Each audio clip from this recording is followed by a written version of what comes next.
Rampage Jackson defeated professional boxer Bang via submission. During the altercation, Rampage Jackson said, "You all cannot do nothing." How you go and left hook me on your fucking back? Wait. Y'all boxers think y'all the baddest on the planet. Really? No. Y'all can't fucking hurt me, nigga. I'm a werewolf, nigga, and try my best not to kill all three of y'all. I can kill you with my bare hands. Don't touch me. Keep your hands to your motherfucking side. Yo!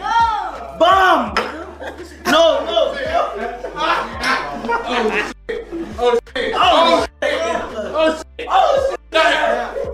Man, what the f is you doing? You trying to tell me for real? I got many ways to destroy y'all niggas. I ain't gonna lie to you, I wasn't about to jump in. I wasn't about to touch him. We ain't got no guns, man. Hey, I apologize. I didn't put you to sleep. That was charity. Tyson Fury has expressed a lack of interest in the grappling aspects of MMA, noting he prefers stand-up exchanges.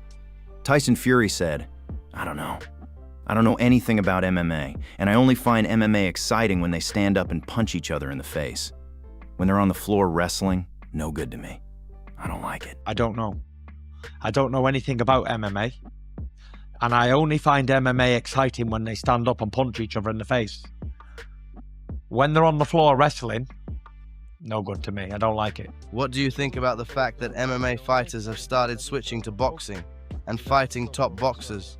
For example, Ilia Topuria. He wants to come to the boxing gym right now.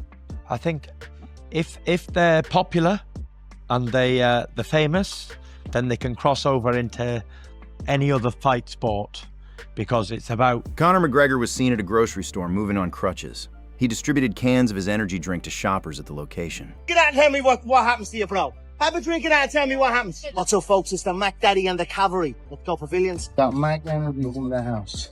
Got Mac Energy. Look, there's Mac Energy in the house, please. Go ahead. Take a flavour. That's going on. Here, and the Pavilions. You got your Mac Energy, bro. I'm there. Yes, no, that's the world's first and only cellular energy drink. How much pain can we take and keep it moving? That's the secret to conquering life. Cheers to the working man, the real hero. God bless you all in there. God bless us all. That's hand-to-hand combat. They're Mac Energy people now. They felt it, and they know it's real. It's not bluster. That's it. On we go, back. Dvalishvili released a video statement in response. He clarified that he holds no animosity toward the Russian people, noting that his concerns are directed specifically at the politics of the country. Guys, I just saw Islam Makhachev's video about how I was reacting while watching his fight against Gane. After that, I want to make a couple of things clear. Bro, I think Islam was supposed to win this fight, but of course Islam Makhachev's wrestling fight experience is much better. I like Gane, you know, and then I also like Islam Makhachev. I think Islam Makhachev is one of the nicest guys. I like Islam Makhachev. I think he's a great and humble champion. I respect all the hard work he's putting into the career, and I have nothing but respect for him. Respect and respect your hard work too. I congratulated Islam after the fight. I also congratulated him on my social media. Nice. Islam and Shavkat will be a great fight. Islam will kill Morales, Islam will kill him. But when I saw his team bring the Russian flag into the octagon, I was upset. I thought they're not allowed to have a flag there, bro. They don't let me use the flag. And the reason I react that way is because, first, during all 5 of my UFC title fights, I was never allowed to bring my Georgian and American flag into the cage. This flag is banned everywhere in the world. I also want to make one thing very clear. I don't hate Russian people. I hate Russian politics and Russian government. My problem is with the government and its action, not with ordinary Russian people.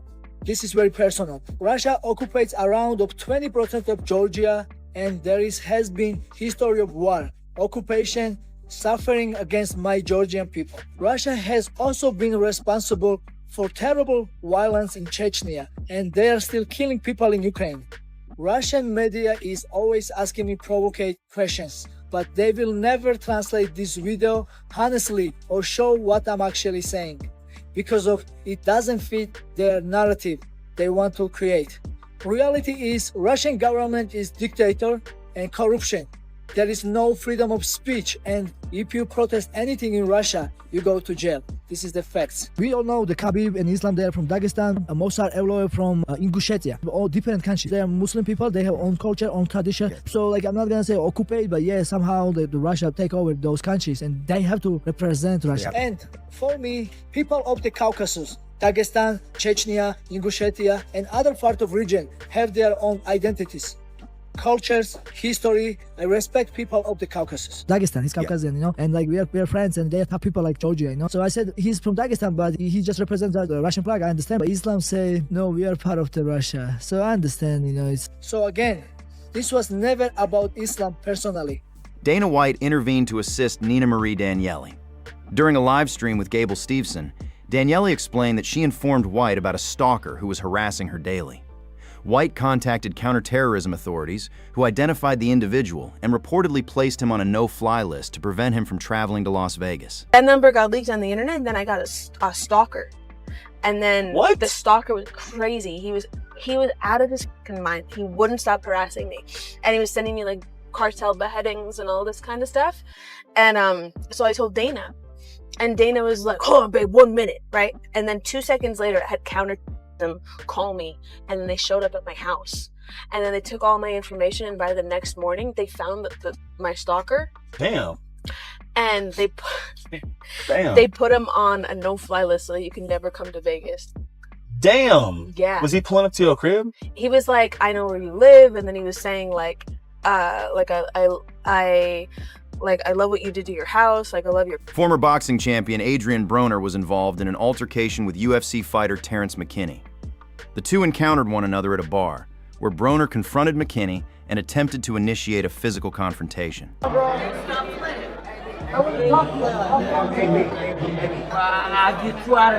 I look like bringing up a drunkard like that, man? This nigga done drunk himself with this schizophrenia. I ain't gonna lie to you.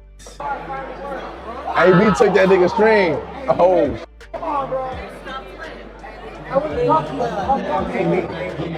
Stop playing. Hey, chill, bro. Hey, chill. I was talking to him though. Stop playing. Nah, this shit. I was talking to this nigga. I'll never respect you like that, bro. Stop playing. I respect everything you did. I respect you like that. I'll get you out of here, bro. I know. AB. Hey, bro. I'm sorry. Hey, real shit though. Nah, other bro is drunk though. He drunk as hell.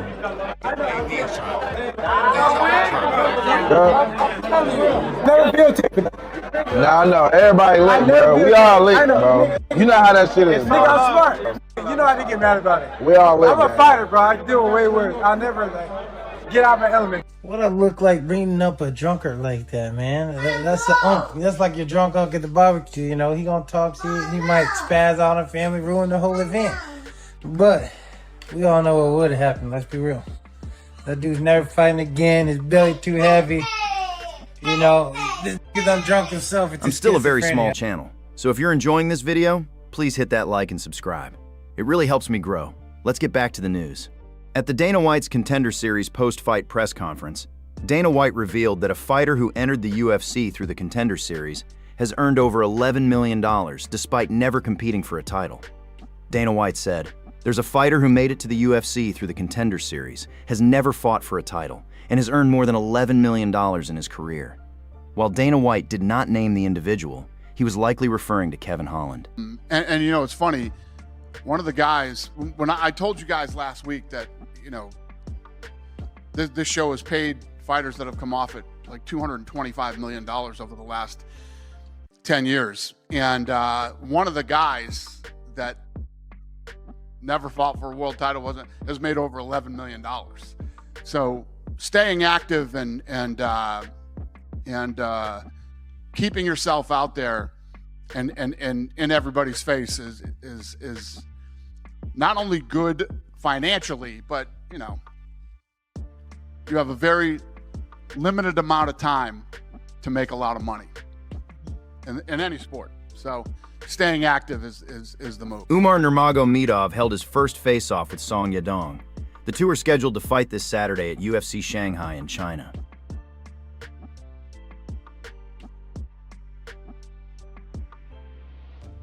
All right, thank you. I have t-shirt. I'm too hot. I'm waiting so long. Aljamain Sterling stated he would not have accepted a short-notice fight against John Silva. Silva was scheduled to face Yair Rodriguez at No Shea UFC, but Rodriguez withdrew due to injury. Jose Delgado has been named as the replacement. I was offered John Silva. I would have looked him straight in the eyes and said, you know what? I will absolutely not take that fight. Bro, it's short notice. You can't give me 5 rounds short notice. You think that fight's going 5 rounds with both of y'all? The shape that I'm in right now, it's definitely not. Because I would be on the ground wheezing for air. I just got back from Serbia and Albania. You think I'm freaking in fight shape ready to do 5 rounds on short notice? Hell no. What if they said, okay, we're going to move it down to the co-main for 3? I could probably push 3 rounds, but you're talking the fight's in 2 weeks. I'm just asking. If they were to say we'd move Gene Silva to another date with you, then I'll take the fight. I mean, it would make sense. It's more appealing than a guy who was ranked 13th and they just magically bumped him up to 12th. Hokit engages in a conversation with himself. Today, I just wanted to have an open dialogue with the incredible Hoke, because he's over here saying things that are getting us in trouble. And he said Michelle Obama's a man, and like, was that necessary?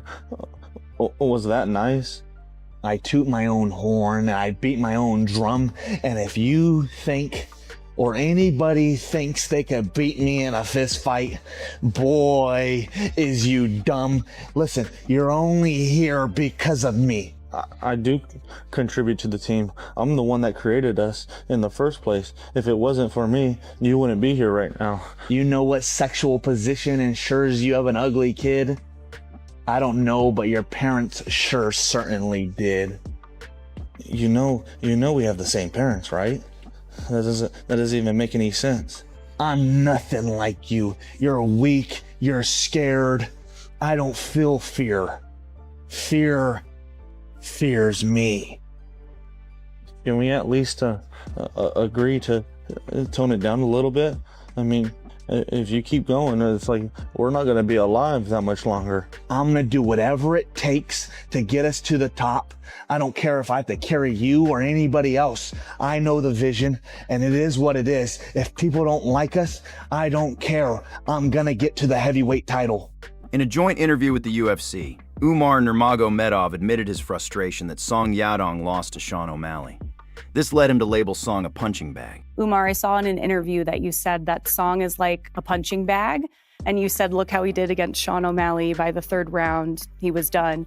How much do you think cardio plays into this one, especially as it's a 5-round fight? About his cardio, I don't think he don't have cardio. He always fighting. He have other fights, like 5 rounds, and he do very well. I think I was expecting he gonna beat this guy. That's why I was a little bit mad. I was rooting for him, and when even that fight was close, but. They like, more than him, they like Sean O'Malley. Umar Nurmagomedov predicts a victory for Petr Yan in a potential trilogy fight against Merab Dvalishvili at UFC 333. Anyways, I want to fight, If it's not will be for the title, I can fight with anybody. But will depends on how we'll fight Merab and Petr. And if Petr gonna win, I think they should give to chance for O'Malley. They're gonna do revanche. I expect that. If Merab gonna win, I think I'm next. Depends on how they gonna fight. And anyways, after this fight, I think there's just 2 guys, and we'll see. I'm expecting maybe Petr gonna beat him again, and maybe they will try to do revanche with me and Merab. Maybe it's gonna happen like that. Anyways, I'm gonna be ready. I will train. I will fight with anybody. Patricio Pitbull believes Movsar Evloev will defeat Alexander Volkanovski at UFC 333. Patricio Pitbull said, Movsar Evloev will beat Alexander Volkanovski at UFC 333. Alex Volkanovski, Movsar Evloev is the card after you. Who do you see winning that fight? Who's taking the featherweight title? Foi anunciada a disputa de cinturão na sua categoria. Honestly, I think you can never count Volkanovski out. He has a story that's similar to mine. We have a similar age, and he's still doing great feats. and it's pretty impressive what he's been doing and what he's done in his career. But this is a matchup that I think favors Evloev, and there's a very high possibility that Evloev can take this fight. John Anik believes Ilia Topuria will look to compete again before the end of the year. And I mean, do you go Tom Aspinall, Cyril Gane at MSG? Is that what's happening? Ooh. That's the biggest fight you can make in MMA right now, right? Like, I think that's definitely what. Well, with Gaethje sidelined till next year, Ilya sideline, I'm imagining till next year. So Gaethje's not fighting again this year? Is that accurate? That I think that's what he's been talking about. I think that seems to make sense. Yeah, it'd be amazing if he came back and they did the rematch in December at T-Mobile. That'd be, sign me up. I'll be there with bells on. But I think realistically, I think you got Kayla, Amanda, you got Aspinall gone. One does one does the other. I think that's perfect, right?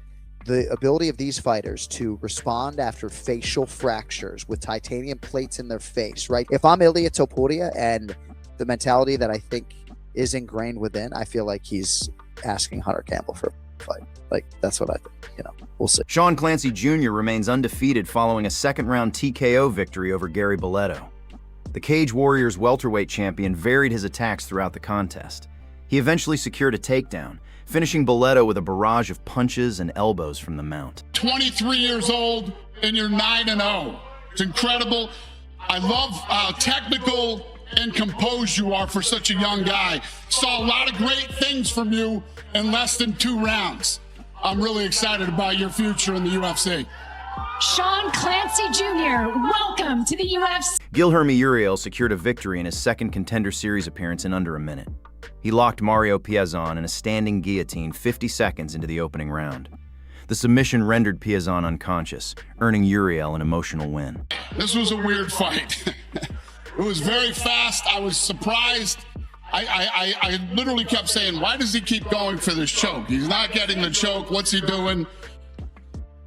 I was wrong. You got the choke, finished it quickly. And one of the things that I want to point out, your record is 7-2. But when you look at the opponent's records that you lost to, everybody was 9-0. You only fought real guys. Your opponent, whose record is 12-1, his opponent's records were 15-39. Yours are 9-0. Welcome to the UFC. Guilherme Uriel. Over the weekend, at the Brand Risk event, Terrence McKinney had a verbal altercation with Adrian Broner. Broner was reportedly heavily intoxicated and rumored to have nearly engaged in multiple fights. Take that string. Oh. Come on, bro. I was talking about. Stop playing. I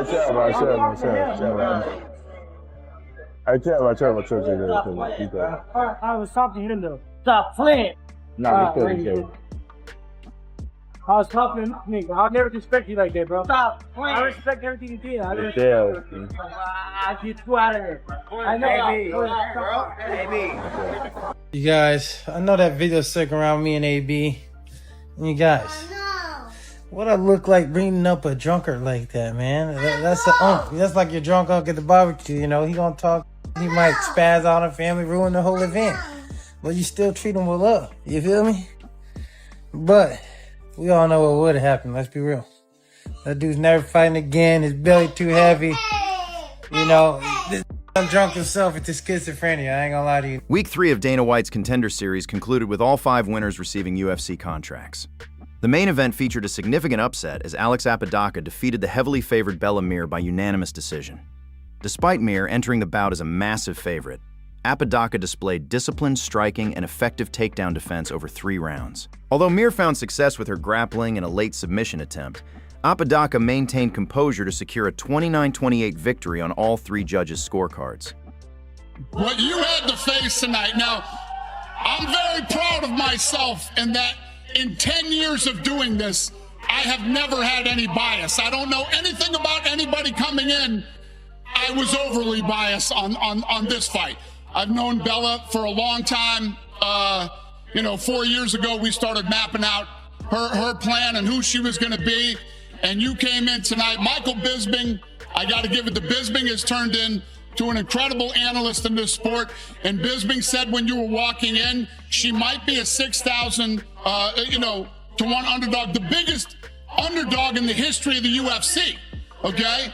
And he said, but you know what experience she has that Bella doesn't? Deep water. Bella's never been in the deep water. Alex has, and I think that's a factor in this fight. Bisping nailed it on the head. Unbelievable upset. Congratulations, you're in the UFC. Alex Apodaca, welcome to the UFC. The remaining 4 contract winners secured impressive finishes. Nick Galanti stopped Carlos Petruzella in just 35 seconds during the opening bout. After briefly pursuing a takedown, Galanti opted to trade strikes. He dropped Petruzella with a right hook before finishing the contest with strikes on the ground. Nick, we'll start with you, obviously. You couldn't possibly open a show better than you did, and you couldn't perform on this show any better than you did. Congratulations, you're in the UFC. Nick Galanti, welcome to the UFC. Ronald Humphrey defeated Alexis Miranda with a first-round submission. Humphrey utilized effective striking and consistent takedowns before securing a rear naked choke at 4:03 of the opening round. You are an animal, an absolute animal. I said to Sean, this guy's so well-rounded for only having 4 fights. And Sean said, they couldn't get anyone to fight him. I said, you're not going to be able to get anyone to fight him either. Congratulations. Welcome to the UFC.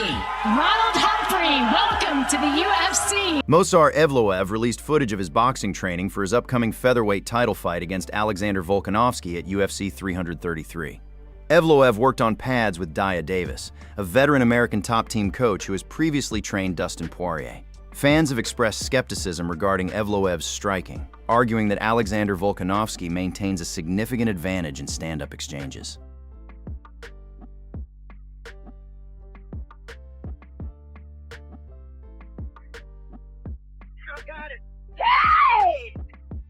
I got that makes me want to shout. I got something that tells me what it's all about. I got home. Ghost!